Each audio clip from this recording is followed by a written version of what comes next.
They decide to let go of who they are, of who they've been for their entire lives. They stop being the very thing that shaped them, defined them, that made them rich and famous.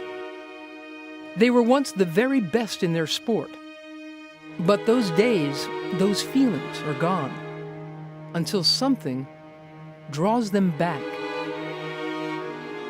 In an individual pursuit such as tennis, champions have to fire themselves.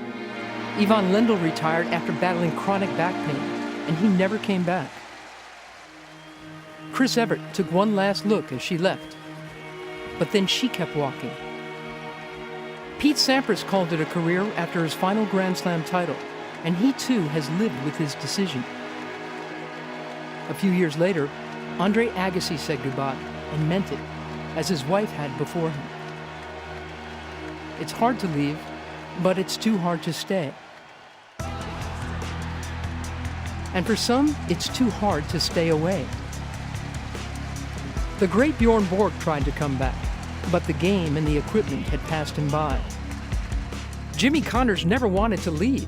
At age 39, he returned from a year of injury, kicking and screaming his way to the semis of the US Open, adding a surprise layer to his legend. Boris Becker told Pete Sampras that this match at Wimbledon in 1997 was his last, but it wasn't. Becker would try again, but he would never again be the player he'd said goodbye to.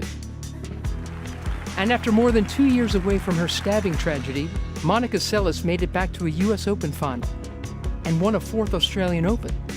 But she was not the same either. Too much had changed. We've seen Martinez come and go, and come back, and go, and come back again, and go away again. And now we've got back the Belgians. Kim Clijsters was never really the retiring type, and her return to last year's US Open showed that she could at once change her mind, her daughter's diapers, and the whole feel of women's tennis. And now Justine Henin has come back too. The only reigning world's #1 to retire from tennis, she'd insisted to us that she was sure about her decision, that she was through. It seemed that for the complicated, troubled Henin, one truly was the loneliest number. But perhaps she came to know what so many champions before her have felt, that not being #1, not even trying, is lonelier still. It is the joy and the curse of the athletic heart.